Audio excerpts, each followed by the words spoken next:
अस्सलामुअलैकुम जी। इस video tutorial में मैं आप लोगों से शेयर कर रहा हूँ कि आप यूएमएस पे असेसमेंट्स के रिज़ल्ट्स कैसे ऐड कर सकते हैं किसी भी कोर्स के अगेंस्ट।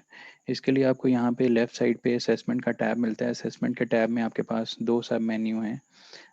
रिज़ल्ट ऐड करने से पहले आपको पॉलिसी क्रिएट करना पड़ती है, उसके बाद फिर आप रिज़ल्ट ऐड कर सकते हैं। तो उसके लिए मैं असेसमेंट पॉलिसी के पेज पे जा रहा हूँ।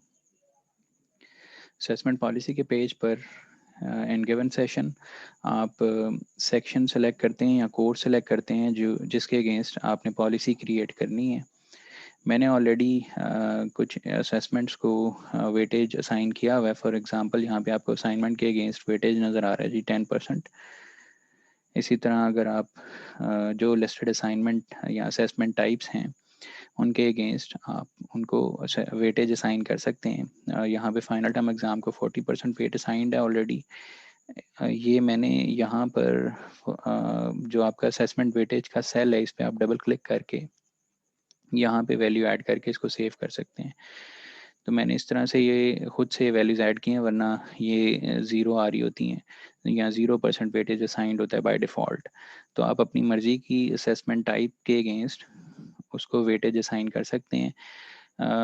जो रिकमेंडेड वेट्स हैं मेरे इस कोर्स में, असाइनमेंट के लिए मैंने 10% वेट असाइन किया हुआ है, फाइनल टर्म एग्ज़ाम को 40%, मिड टर्म एग्ज़ाम को 20% और इसके अलावा एक टर्म प्रोजेक्ट है जी जिसको मैंने 30% वेट असाइन कर दिया हुआ है।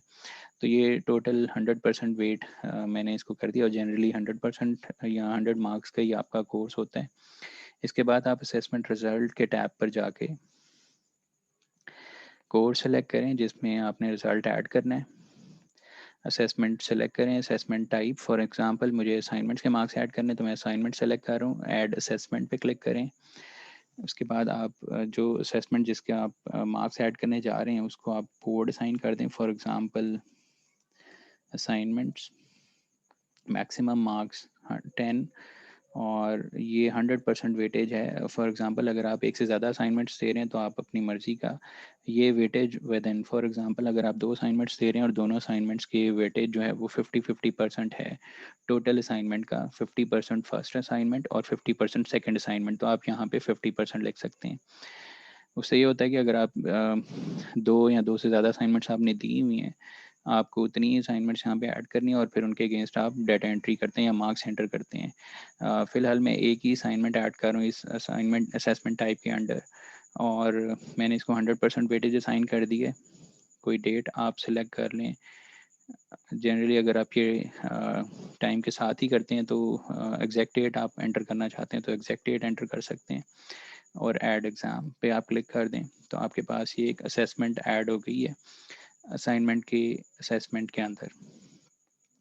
अब आप यहाँ पे क्लिक करके ऐड रिज़ल्ट पे हर स्टूडेंट के अगेंस्ट उसके मार्क्स आप एंटर कर सकते हैं। फॉर इंस्टेंस 8, 7, 9, 8, बाकी सभी स्टूडेंट्स के आप मार्क्स ऐड कर दें और फिर उसके बाद मार्क्स ऐड करने के बाद आपको ये नीचे सेव का बटन नज़र आ रहा है जी, आप इस पर सेव पे क्लिक कर दें। सारे के सारे स्टूडेंट्स के मार्क्स ऐड करके आप सेव पे क्लिक करें, आपका रिज़ल्ट सेव हो जाएगा। इन केस अगर आप सारे स्टूडेंट्स का रिज़ल्ट एक गो में नहीं भी ऐड कर रहे तो जितने स्टूडेंट्स के रिज़ल्ट्स आपने एंटर किए हैं और आप उसको सेव करना चाहते हैं आप उसको सेव कर सकते हैं। फिर एक ऑप्शन यहाँ पे आपको नज़र आ रही है पब्लिश। बेसिकली जब आप असेसमेंट्स के रिज़ल्ट्स ऐड कर देते हैं और आप चाहते हैं कि आपके स्टूडेंट्स को वो रिज़ल्ट्स दिखाई दें तो आप पब्लिश पे क्लिक कर दें तो आपके स्टूडेंट्स जो हैं अपने मार्क्स देख सकते हैं अपने यूएमएस से। और यहाँ पे आप देखें तो publish status is yes, previously it was no. जब आप पब्लिश स्टेटस को येस सेट करते हैं तो ये आपके स्टूडेंट्स आपके रिज़ल्ट्स देख सकते हैं जो आपने ऐड किए हैं। बेसिकली आपको ये सारी सारी असेसमेंट्स आपकी पब्लिश करनी पड़ती हैं जब आपको ये रिज़ल्ट सबमिट करना होता है एचओडी को। एचओडी को रिज़ल्ट सबमिट करने से पहले आप सारी की सारी असेसमेंट्स में रिज़ल्ट्स ऐड कर लें और उनको पब्लिश कर दें। उसके बाद फिर आप रिज़ल्ट सबमिट कर सकते हैं एचओडी को और रिज़ल्ट एचओडी को सबमिट करने के बाद आप एडिट नहीं कर सकते। यहाँ पे मैंने फ़िलहाल असाइनमेंट्स के अगेंस्ट मार्क्स ऐड किए हैं। इसी तरह मैं फाइनल टर्म एग्ज़ाम के अगेंस्ट मार्क्स ऐड कर सकता हूँ। पहले मुझे असेसमेंट ऐड करनी पड़ेगी under final term exam. Code है जी फॉर इंस्टेंस फाइनल एग्ज़ाम और मैक्सिमम मार्क्स हैं 40 और वेटेज है जी 100%। डेट है जी फॉर एग्ज़ाम्पल मेरा एग्ज़ाम हुआ है जी ये मई 26 को एड एग्ज़ाम। जिस तरह असाइनमेंट के अंदर आपने वो एक असाइनमेंट देखी है कि वो ऐड हुई थी, उसमें रिज़ल्ट ऐड हुआ था, इसी तरह फाइनल एग्ज़ाम में आप रिज़ल्ट ऐड करें, इसको सेव करें और फिर पब्लिश कर दें, तो आपके स्टूडेंट्स इस असेसमेंट को भी देख सकेंगे। इसी तरह ये सारी असेसमेंट्स में ये रिज़ल्ट ऐड हो जाएंगे।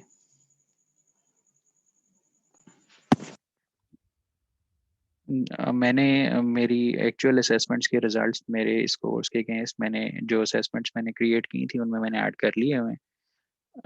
इसके बाद अगर आप देखना चाहें तो print assessment bye course section, generally ये दो तरह के प्रिंट्स निकलते हैं असेसमेंट्स के, एक ये है और दूसरा print award sheet by course section. Basically एक में डिटेल्ड रिजल्ट है जिसमें एक एक असेसमेंट का रिजल्ट हर स्टूडेंट के अगेंस्ट नज़र आएगा, और एक में कंप्लीट रिजल्ट जो उस कोर्स में उस स्टूडेंट का रहा है वो आपको इन शीट्स में मिलता है जी। ये रिज़ल्ट है जी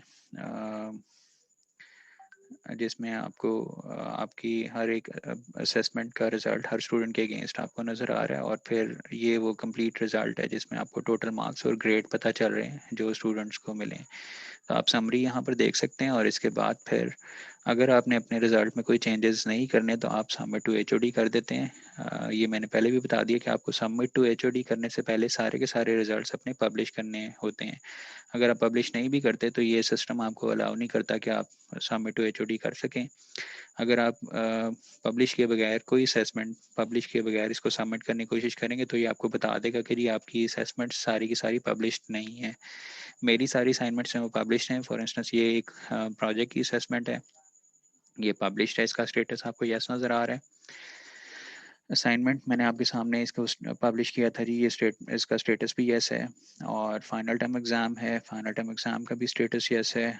और मिड टर्म एग्ज़ाम का भी स्टेटस यस है। और अब मैं इसको सबमिट टू एचओडी कर रहा हूँ।